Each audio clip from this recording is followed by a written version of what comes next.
Do start to bring yourself to knees bent, feet flat. Take a breath or two, balancing out your hips, your waist. Maybe a little yes, no with the head and neck, feeling that natural curve in the cervical spine, as well as in the lowest part of the back. And then heel-toeing feet toward the edges of your mat. Take your arms out to a loose cactus-like shape. Insert some windshield wiper legs, exhaling one way, inhaling neutral, exhaling the other way from there. Take a few each direction.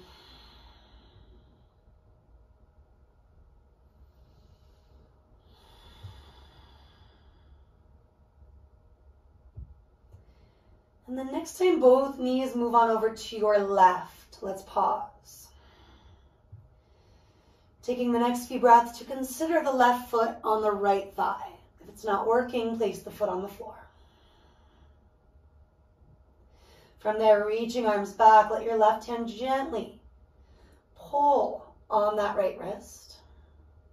Still softening the head, the neck, the shoulders back down to the earth. Letting the heart center, that top hip, the psoas, open up a little more from there. And if tipping your head to the right complements the twist of the knees further forward and left, great. If you need to back out of any particular phase, do. Might mean arms are turning wide or hooking elbows. Maybe your left foot is already back on the floor, it's staying there, it's getting heavier with gravity, with time. Do linger for at least one more breath in whatever phase feels most sustainable. Remove the foot if you haven't. Relax the arms, ease your knees to neutral. Take the breath too to balance your hips, your waist, your head and neck. And then windshield wipering once again. Taking a few one way, a few the other. Confronting these spots where we hold a lot of our stress, a lot of our tension. Choosing to breathe it up and out when and where we can. Letting knees move to the right, noting this could be it. Just the most modified version, even a prop under the leg if helpful. To go further, if you haven't, right foot on top of that left thigh. Letting time, gravity do its thing. Maybe you start to reach, having your right hand gently stretch and pull to encourage that left side, that left hip, psoas region to open. And that could include looking left as your knees fall further forward and right. Take the exhale or two, being in it. Letting prana, life force flow where it really needs to go most. If you're not sure, continuing to scan, practicing svadhyaya, self-study. Becoming our own best teacher, our own most constructive critic. Back to center, easing your way out of it. To let your feet stay wide, let your knees tip in toward each other. Exploring this restorative sequence. Getting into the outer upper IT band region, the space that runs down from the hip to the knee. It's okay if the baby toes are lifted, last breath or so, letting yourself give into that release any amount. And then the gentle counterbalance, moving toward a butterfly, Supta Baddha Konasana, supine bound angle. Heels move closer or further, your head could rock right to left or forward and back. Maybe you slide your hands to your belly, your heart reconnecting to your own body. Breathing in and breathing out. Holding it in gently without strain. Holding it out gently without strain. Take your time to come up out of that butterfly. Stretch, yawn your way up to sit, maybe rolling to one side and up, or rocking and rolling up. And we will get to all fours, taking yourself to hands and knees, however works. Stack the bones, brighten fingers. Connect to the tops of the feet for now. Inhaling to arch and exhaling to round. Flowing on your breath.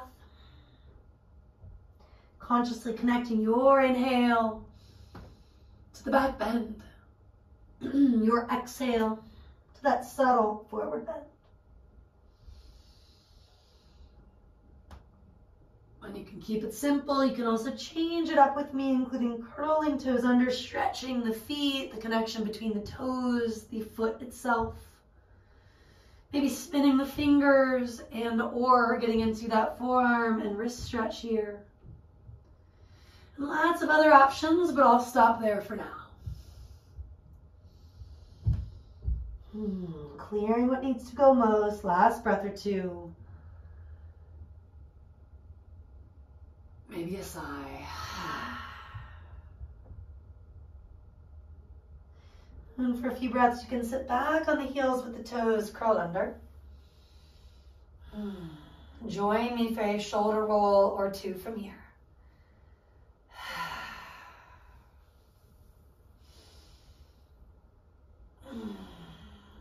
And then do walk hands forward. Flipping the feet the other way, walk the knees toward the edges of the mat, big toes toward each other. Sit your bum back to your heels. Slide your hands to where you can open the heart without straining or shrugging the traps. A moment to find that release around the head, the neck, the ears. Lick your lips, swallow. And consider a few rounds of Simhasana Pranayama in Simhasana, lion's roar and lion's pose. Scrunching the facial, stick out your tongue, and maybe look up.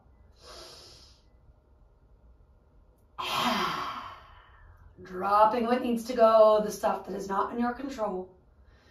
Making space for what is. Another big breath in. Let it out. And maybe one more if it's feeling good, feeling needed. Big inhale.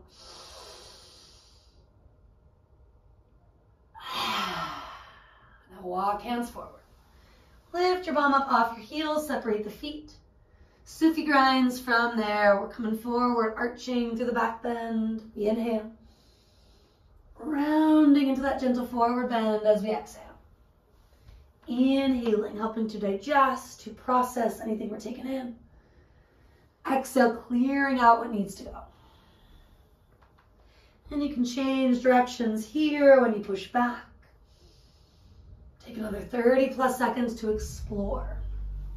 Confronting and releasing the stressed out stuff, the sticky stuff. Continuing to work with that process of Svadhyaya, which is continuous. Being honest with ourselves, specifically referenced as Satya, truthfulness. And maybe extending a little compassion, ahimsa, when it feels hard.